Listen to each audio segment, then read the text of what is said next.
desde el vamos ya hay una confusión en el ambiente del fitness que se habla de suplementación química. Sí, Y es un verdad. químico no es un suplemento. No es suplementación. O sea, no podemos poner en sinónimo suplementación de uso de fármacos. ¿La suplementación puede matar? No. Si salvo un cuadro de alergia extrema a algún excipiente de suplemento, pero no. No hay ningún dato que diga eso. La creatina no es un péptido, es una Es molécula una molécula derivada de 3 de aminoácidos. 3 aminoácidos. Obvio, uno tiene que mirar un poquito más allá de lo que está. Todos los trabajos de investigación hablan de rendimiento, pero no definen rendimiento de qué. Si es fuerza, si es resistencia, Claro. si es mejora de la capacidad cognitiva, si es mejora de la coordinación. Entonces, acá el tema es en quién sirve. En el fitness hay una realidad que ya no podemos seguir ignorando. Y es que hoy vemos a culturistas hablar de testosterona, péptidos, hormona de crecimiento, fármacos, inclusive interpretando análisis clínicos que hasta donde nosotros sabemos solo los médicos pueden hacerlo. Estos se han robado conocimientos que hasta donde la medicina llega consideramos que ellos no podrían hacerlo.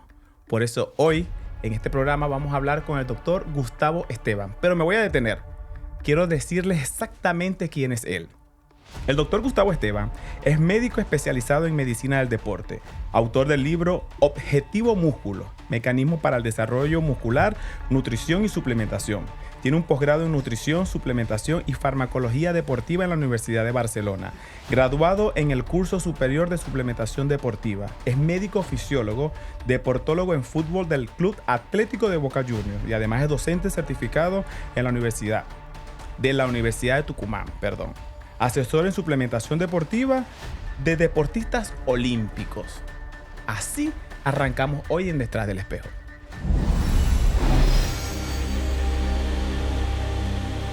Doctor Gustavo Esteban, bienvenido a Detrás del Espejo. Bien. Y para entrar en el tema de una vez, la primera pregunta se la voy a leer porque no quiero desperdiciar nada. ¿Dónde termina el trabajo de un entrenador y dónde empieza el de un médico? Primero son trabajos distintos. Bien. El entrenador entrena o guía en el entrenamiento a las personas que lo contratan, en definitiva. El trabajo de un médico entra antes que el del entrenador. ¿Por qué digo esto? Porque si ningún médico estuviese en el medio, si no estuviera la previa, un entrenador tomaría como que todas las personas son iguales y lo entrenaría de la misma manera o en la misma Claro. progresión de cargas. Y no sabemos los antecedentes de una persona o no sabemos qué es lo que le pasó a esa persona. ¿Sí? Entonces, la previa, que es la evaluación del estado de salud, un proceso de historia clínica, ver qué hizo, qué no hizo en su vida, cuáles son sus objetivos, creo que es el inicio del médico.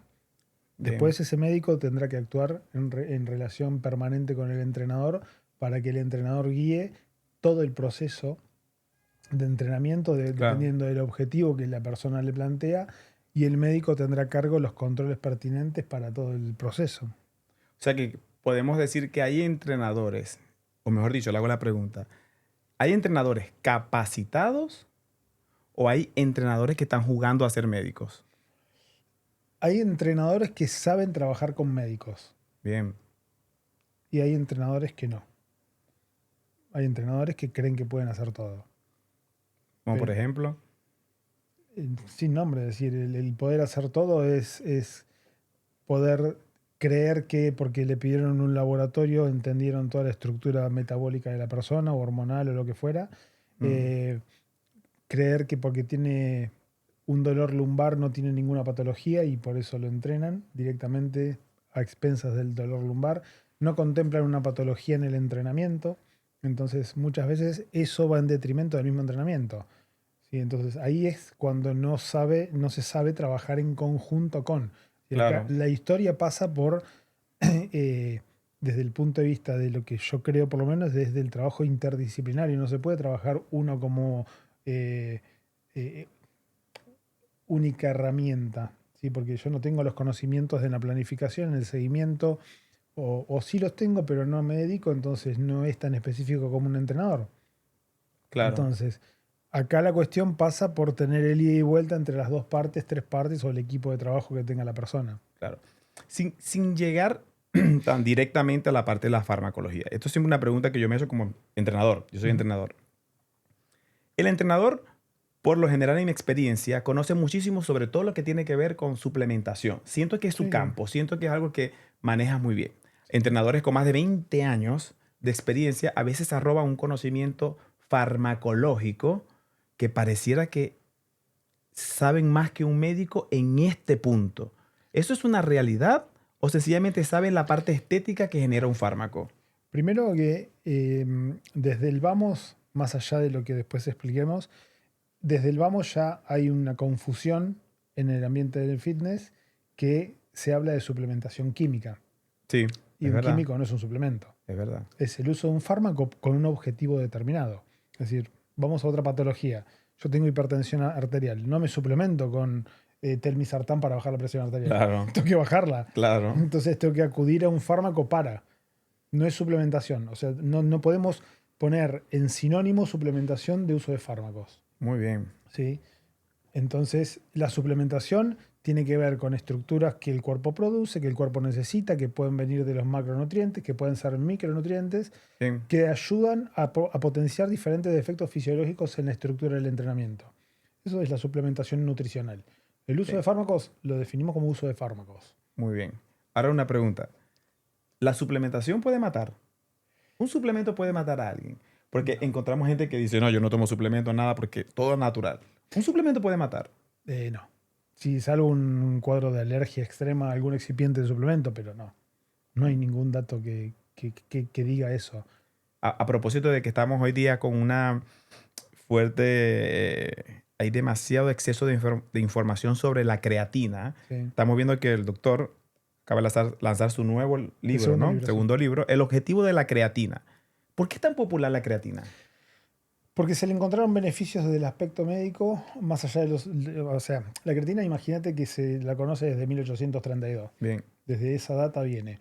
Después, en 1940, se la empezó a estudiar mucho más, encontrándole beneficios en la estructura muscular, las estructuras de fuerza, el entrenamiento, la respuesta al entrenamiento.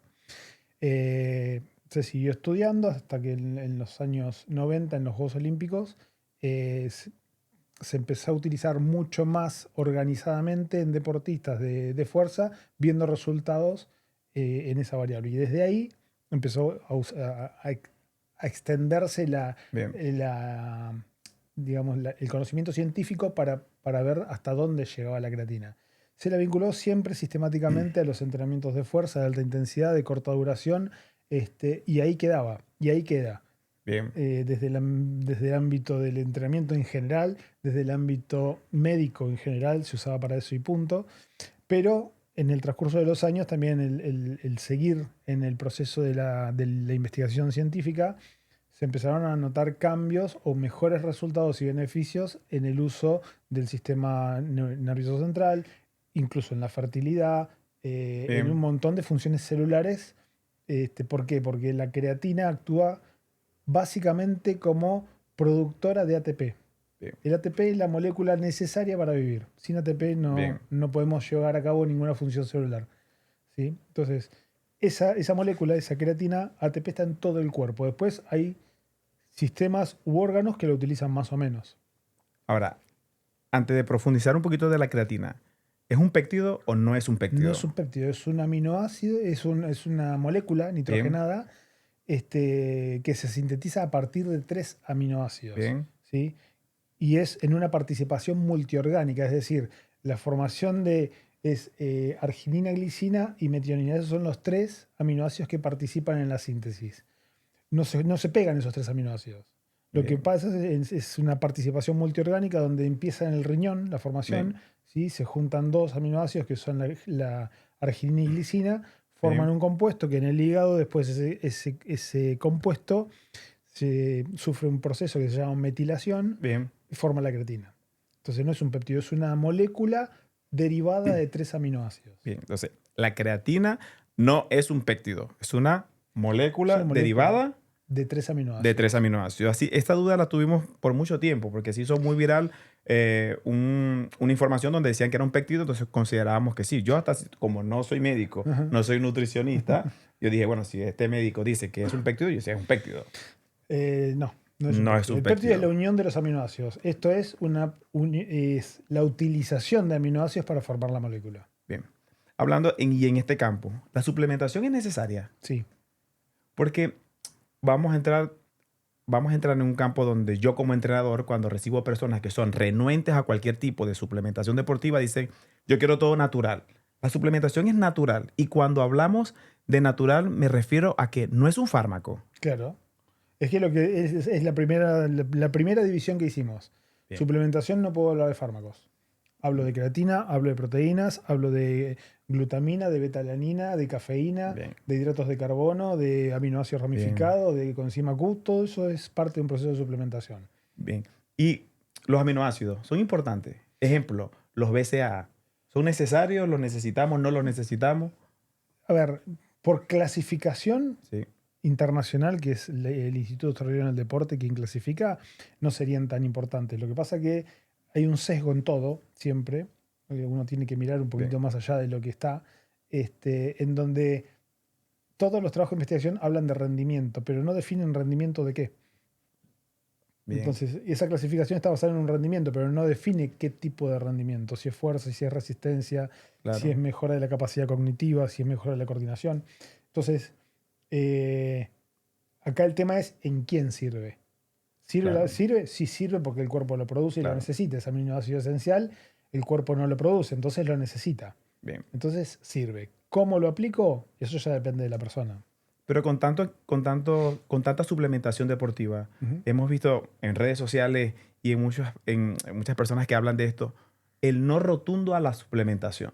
Yo como entrenador considero que si tus requerimientos nutricionales están completos en un plato de comida, la suplementación como que está de más.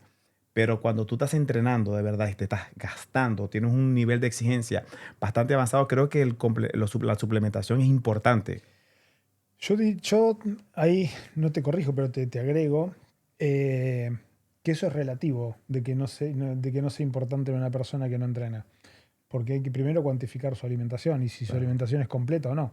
Si no es completa, parte de los objetivos de la suplementación puede ser completar el proceso alimentario. Ejemplo, una persona de 60 70 años que tiene mal la estructura dentaria, no puede claro, masticar carne.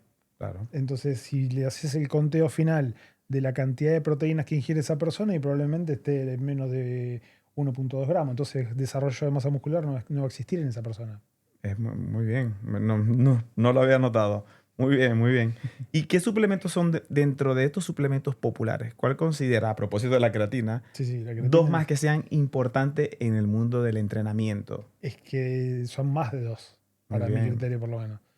Como Por- por ejemplo, y las proteínas son importantes, la glutamina es importante, los precursores del óxido nítrico son importantes, porque ahí también existe una confusión, porque te dicen óxido nítrico y creen que consumen óxido nítrico. El óxido nítrico no se consume, es un gas. claro, ¿Entendés? claro. Entonces vos tenés en la suplementación, en el uso de suplementos, los precursores del óxido nítrico. Bien, ¿Sí? Que son citrulina y arginina. sí, Entonces, esos son importantes. Los aminoácidos pueden ser importantes.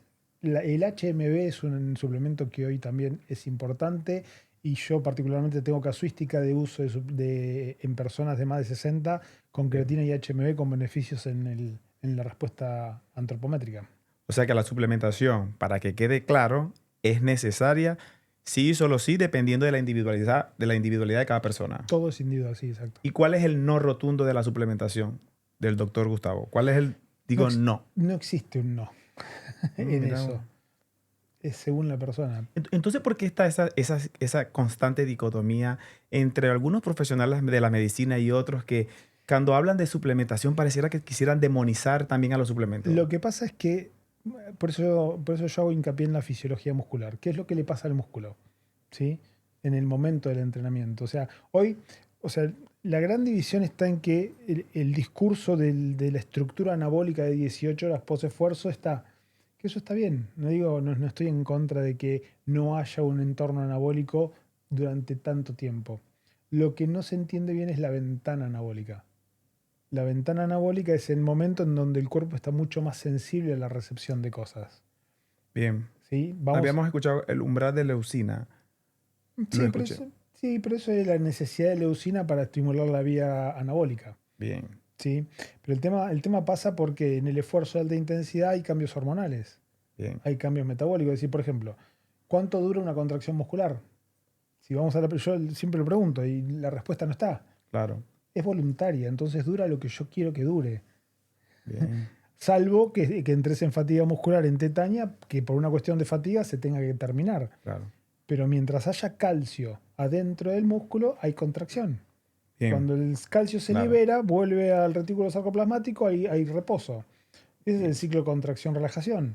bien. ¿Me entiendes? Entonces, un programa, un plan de entrenamiento, un ciclo de entrenamiento, suponete que tiene 1 hora de duración. Sí, ¿Cuántas veces tenés entrada y salida de calcio permanentemente?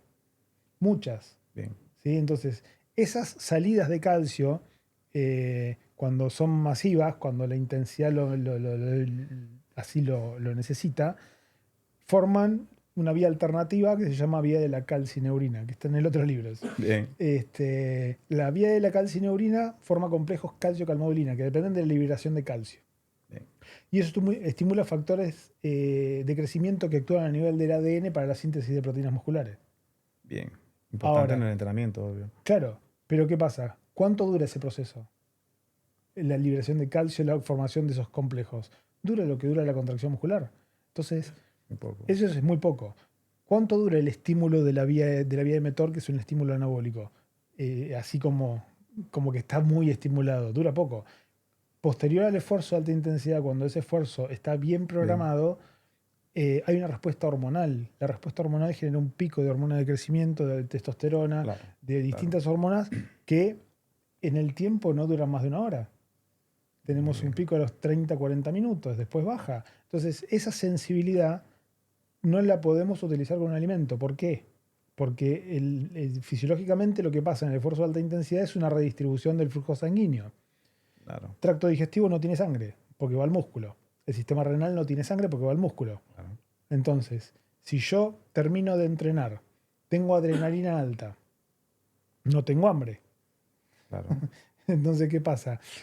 Suponete la mejor situación que yo ingiera un alimento. Primero la digestión va a ser un poco más lenta porque no tengo el vehículo sanguíneo para llevar los Es correcto, nutrientes, claro. ¿sí? Sí, sí. Y en segunda instancia, el proceso digestivo tarda por lo menos 1 hora y media. En los hidratos de Claro. carbono, en las carnes Y tarda va a 2, variar, 3, 4, depende del dependiendo de la alimento, carne. ¿verdad? Claro. Entonces, yo tengo un mejor aprovechamiento de los nutrientes de la alimentación después de la tercera o la cuarta.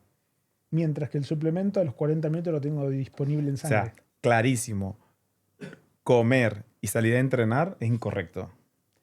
Comer y salir a O sea, entrenar inmediatamente. Termino inmediatamente, de sí. comer Sí, y la explicación está muy clara. sí. Bien. Ahora, estamos entre la línea de los suplementos y una nueva era, diría yo, de la suplementación. No sé si se le llamará suplementación a los péptidos. Hoy día encontramos la suplementación, creo que pasa más tranquila. La gente habla de la Sí. proteína con tranquilidad, la gente habla de los aminoácidos con tranquilidad.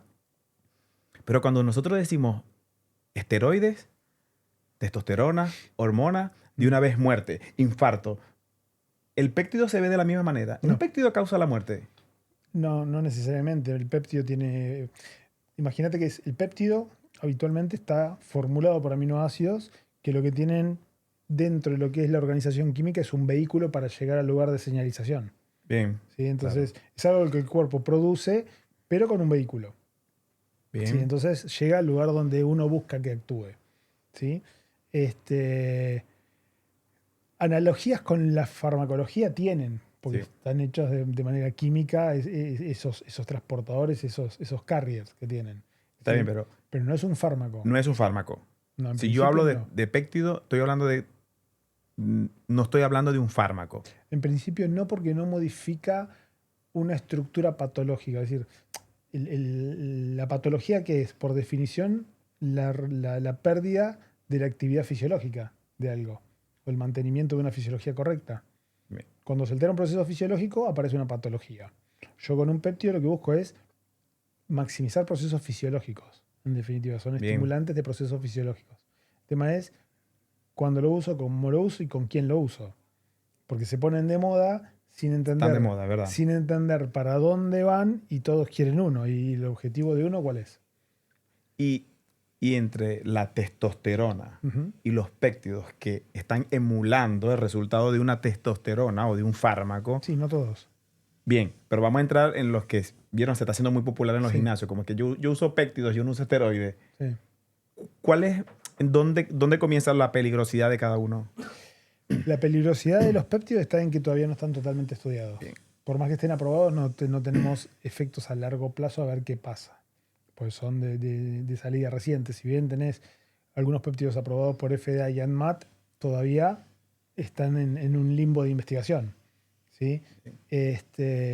Sí, tenés péptidos que son análogos a la hormona de crecimiento que pueden tener efectos perjudiciales tanto como la hormona de crecimiento. Como por ejemplo.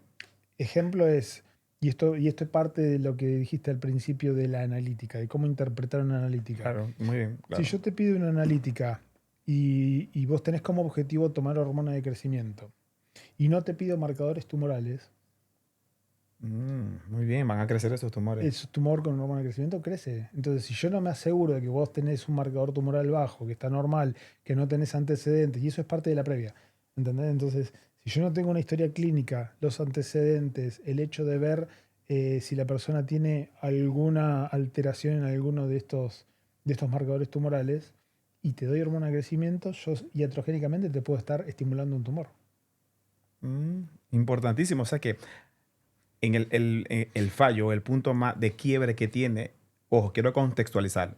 Cada vez que yo estoy lanzando las preguntas, las quiero llevar al mundo del culturismo, Sí, sí, claro. al mundo del fitness, en los gimnasios, la sala de musculación. Ujú. O sea, que es más peligroso la desinformación que el propio fármaco o es peligroso dependiendo quién lo está indicando. Tomando en Eh, cuenta que uno es médico y el otro es entrenador. el tema es, a ver, es muy fino el tema. Es muy borderline porque acá las cuestiones también hay muchos fármacos que están prohibidos, entonces no Sí, estaría, no, no, mucho. no están habilitados al uso. ¿Sí? ¿Los péptidos están habilitados al uso? Sí, hay 3 4 5 o más que FDA los habilitó, ADMAT todavía no todos, pero los habilita. Bien. La trembolona no está habilitada. Y es más popular que un Y más péptido popular y que que un un péptido. aminoácido en la Entonces, sala de musculación, es verdad. ¿entendés? Entonces, eh, acá la cuestión es, primer punto, no tienen indicación. Bien. ¿Se entiende? O sea, sí hay decisión de uso de eso por los efectos que produce, pero no es una indicación.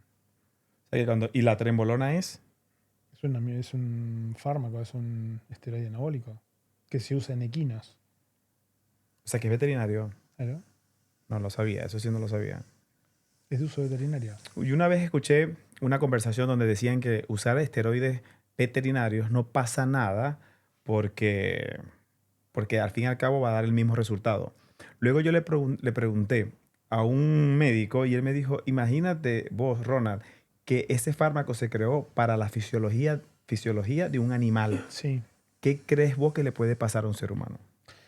Pasa que ahí, si vamos a lo que es la estructura muscular exclusivamente, ahí la actividad sería parecida. Bien, ¿Sí? Ahora, cuando vos tenés en cuenta de que un fármaco actúa en múltiples órganos, ahí cambia. bien. Ahí es donde tenemos que hacer un parate, hace falta, no hace falta, asumís el riesgo, no lo asumís. ¿Sí? Entonces, Entonces ahí definitivamente el entrenador no sabe. ¿no? No sabe. Entonces, tenemos el estano. Yo voy a hacer una lista de Sí. al menos 3. Estano, enantato de testosterona, primobolan, trembolona, Oxandrolona que lo usa mucho en Uruguay. oxandrolona. Eh, se pueden usar. Sí funcionan. Dan resultado. Matan. La gente se enferma. ¿Qué condición es un no rotundo para estos fármacos? Un no rotundo es primero el objetivo. Sí. El no rotundo, si yo tengo como objetivo mejorar la composición corporal y tener un cuerpo para ponerme una malla y estar en la playa tranquilo, y un no rotundo de la trembolona y de todos los que no hacen falta. Sí, El sí rotundo cuando existe, cuando hay un déficit de testosterona. claro, Bueno, entonces hay indicaciones médicas. El tema es qué uso y cómo lo uso. ¿Se entiende? claro. Por ejemplo, la oxandrolona. La oxandrolona en otros países del mundo se usa como terapia de reemplazo. Acá no. Bien. Acá ni siquiera a veces la testosterona la usan como terapia de reemplazo. El enantato de 250. Sí. En el Bien. lactato cualquiera, hay muchos. Hay muchos. Sí, ahí son 4 o 5 ésteres, que son los ésteres. Hay 3 grupos. Tenemos los ésteres de testosterona, Bien. tenés los derivados de la DHT, que son primobolan y oxandrolona, y después Bien. los 19 norderivados, o 17 norderivados, y alquilados, que tenés el estano, boldenona, trembolona, deca. Todo eso es parte del tercer grupo, sería, que es el más nocivo. ¿Por qué? ¿Por qué? Porque tienen muchos efectos, son mucho más potentes desde el punto de vista anabólico, muchos son muy androgénicos, la trembolona es uno, entonces inhibe muy rápido Bien. el eje hormonal. Al inhibir muy rápido el eje hormonal, imagínate que la gobernanza de la síntesis de la testosterona está dada por el hipotálamo, la hipófisis Sí. y los testículos en el hombre. Bien. ¿Sí? Vos cuando te aplicas trembolona, digo en tercera persona porque cualquiera que se aplique trembolona Claro. lo que va a hacer es inhibir muy rápido el eje. ¿Sí? Esa inhibición del eje, imagínate al hipotálamo, por definición, como un centro de relevo de vías aferentes y eferentes, es decir, vías Bien. que entran y vías que salen. Bien. Si el hipotálamo recibe que tiene mucha testosterona, ¿sí? Como pasa con la trembolona, que aumenta mucho los niveles de testosterona, el nivel de inhibición es muy fuerte a nivel hipofisario y a nivel testicular. Y ese nivel de inhibición después manda señales, y esas señales son inhibitorias, dadas por la inhibición, no son dadas por un estímulo. Claro. ¿Se entiende? Entonces salen del hipotálamo señales que están dadas por la inhibición, no señales que están dadas por Y otra que cosa. trae como consecuencia, Muchas cosas puedes tener. por ejemplo, Síndromes depresivos, puedes tener personas que tengan, obviamente, disfunción eréctil, inhibición del eje, hepatotoxicidad, nefrotoxicidad, atrofia testicular. atrofia testicular, es parte de la inhibición del eje. Claro. Y eso se puede revertir. Depende del momento de la persona y qué esté utilizando. Porque yo Mira. he escuchado mucho en el culturismo que para qué vas a dar vuelta el eje hormonal si después lo vas a inhibir de vuelta. Yo también lo he escuchado, claro. ¿Entendés? Entonces, ¿qué pasa acá? ¿Cuál es el pensamiento desde lo que es fisiológico? Si yo tengo que los esteroides anabólicos son dosis dependientes los efectos adversos o tiempo de uso dependiente, tengo que ver los dos, Claro. las dos posibilidades. La trembolona lo que hace es, por dosis, generar muchas inhibiciones, muchos efectos adversos, de los cuales está el cambio en el perfil lipídico, baja la vitamina D, se genera un proceso de estrés crónico de bajo grado, que eso no lo saben cuantificar. El estrés crónico de bajo grado es un estrés que te genera, por ejemplo, una pérdida de estímulo en la vía anabólica. Mira vos. ¿Se entiende? Entonces, todas esas cosas generan mucho daño a mediano plazo, como puede ser cambios en lo que es la fisiología del endotelio arterial, en la fisiología cardiovascular. Entonces, eso produce mucho, O sea que eso no lo puede interpretar un culturista. ¿no? O sea que si entendemos todos estos peligros, porque son peligros que pueden No, no. venir a consecuencia de usar fármacos, se debería estar de la mano siempre con un médico para usar esteroides. Sí, y acá es parte de lo que yo pienso que... Eso es un debate, ¿eh? Obvio, Eso es un debate. obvio que... Muchos médicos dicen que no, muchos Sí. médicos dicen que prefiero el acompañamiento. Pero en mi historia, con 16 años como entrenador, yo he visto a médicos decir no. Está bien, es que la mayoría te va a decir que no. Pero yo como médico tengo dos opciones.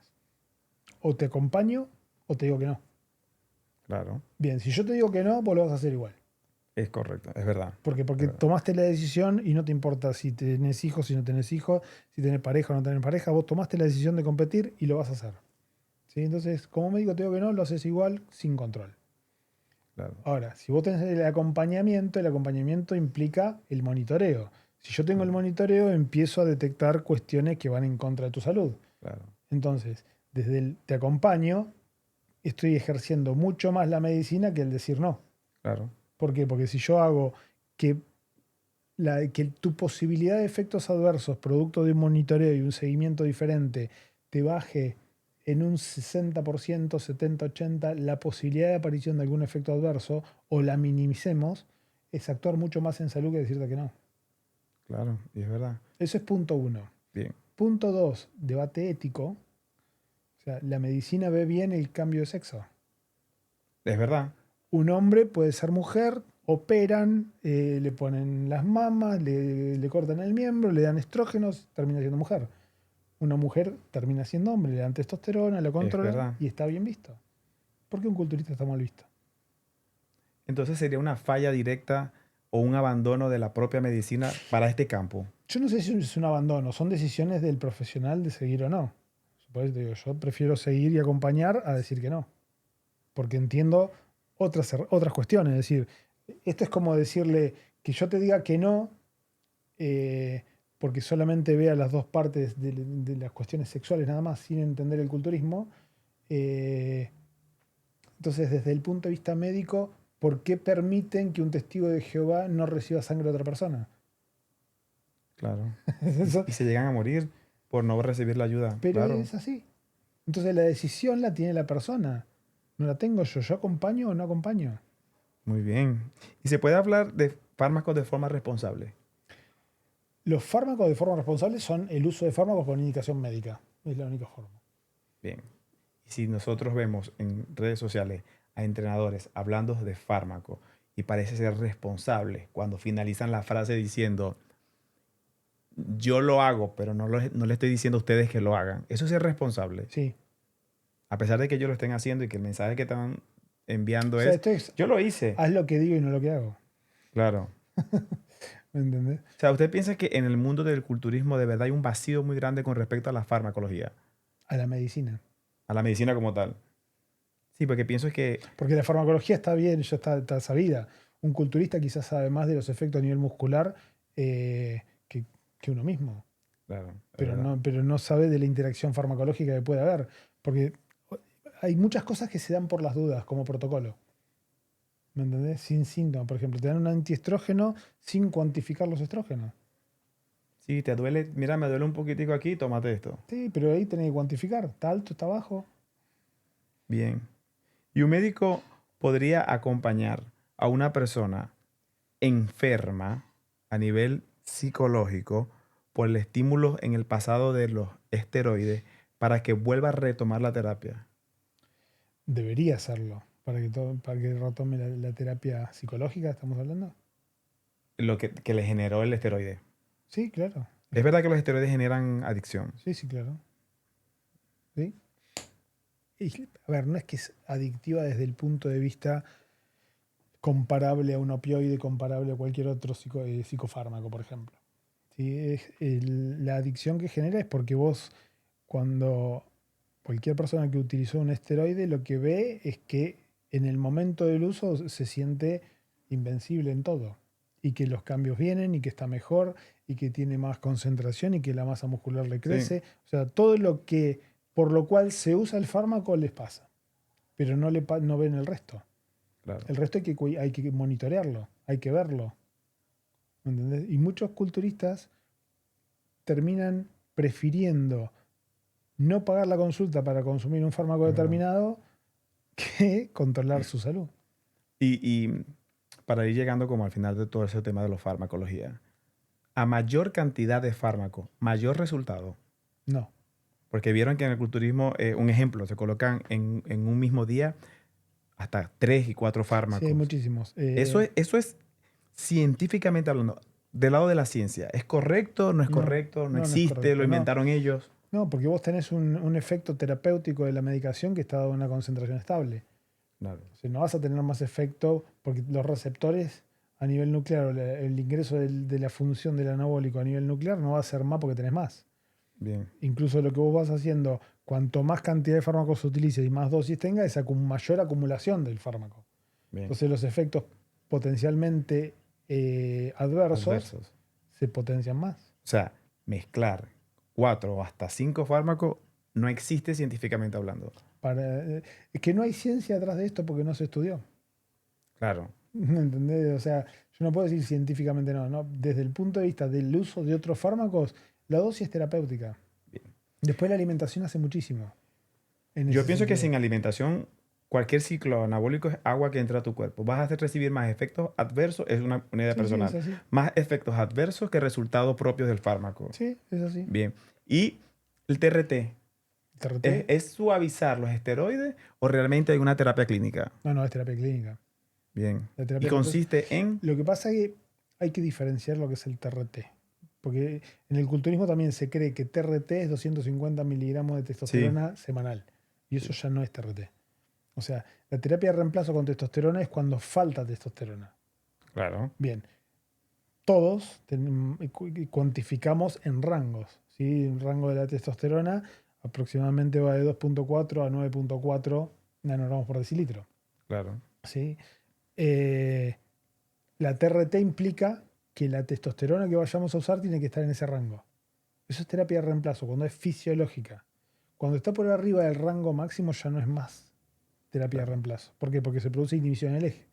Claro. Si yo produzco inhibición en el eje, no estoy reemplazando algo, estoy dando por demás. Claro. ¿Sí? O sea que la farmacología en términos generales es un apoyo que podemos tener las personas que trabajamos con la actividad física, pero que sí o sí debe estar acompañado de un médico. La suplementación Sí. también es buena, no está de más usarla, pero No. también tiene su indicación. Sí, porque no es, por eso te digo, no es, hay que ser crítico de lo que uno lee y lo que Claro. lo que hay en el medio, ¿sí? Si yo me baso exclusivamente en la clasificación del Instituto Australiano del Deporte Claro. y tengo los aminoácidos ramificados en el grupo C que no tiene validad, no tiene peso científico la evidencia. Bien. Entonces, o sea, por clasificación no la puedo usar. Ahora, si yo tengo un Claro. deportista, o sí, lo puedo usar, pero no servirían. Exacto. ¿Sí? Ahora, si yo tengo un deportista que corre ultramaratones y le doy y entiendo la fisiología de los aminoácidos, para qué sirven, si entiendo que los aminoácidos ramificados forman los llamados alfa-cetoácidos, que terminan siendo aminoácidos que forman glucosa por la vía gluconeogénica, es decir, por la vía Sí. distinta a la glucólisis. Entonces, actuarían en esas personas como ahorradoras de glucógeno y encima disminuyendo el catabolismo muscular. Y entonces, ¿qué le podría decir usted a todos? No los nuevos... A ver, hay muchos pseudo-influencers ahorita vendiendo información que no existe. Sí. Hay muchos entrenadores hablando de temas que no corresponden. ¿Cuál sería ese mensaje potente, ese facto inquebrantable que deberían tener los culturistas, los entrenadores, los nuevos influencers o creadores de contenido para prever la salud por encima de todo a nivel físico, en lo que comunican? Lo que comunican primero tienen que, para mí la comunicación es para lo que estoy avalado a hacer y para lo que puedo llegar a decir y cómo lo puedo llegar a decir. Fíjate que en otros países del mundo hoy ya están sacando a los influencers que hablan de cosas sin conocimiento o sin títulos. Sin títulos, claro. Ahí está el En problema en principal. otros lados los están sacando. Ya no lo pueden decir más. Sí. ¿Sí? Entonces, como a modo general, a ver, si todos abogamos en pos de la salud y en pos de la longevidad, está bien manifestarlo de alguna manera. ¿Sí? Ahora, creerse capaces de ser, entre comillas, médicos, cuando no lo son, ahí ya están en un problema legal también. Claro. ¿Sí? Entonces, yo lo que digo es, básicamente, hay que entender que es necesario trabajar en grupo, Claro. en equipo. Yo no soy psicólogo, entonces derivo a una psicóloga. Entonces la dinámica siempre ha sido y será trabajar con un equipo multidisciplinario. La farmacología no está de más, la suplementación no está de más, los péptidos no están de más, pero necesitamos tener la ayuda de los profesionales que realmente saben de esto. Podríamos interpretar la parte estética de un fármaco, pero nunca lo que está ocurriendo dentro de nuestro cuerpo. Estuvo con nosotros el doctor Gustavo Esteban, deportólogo y especialista en farmacología. Nos vemos en el siguiente episodio. Muchas gracias.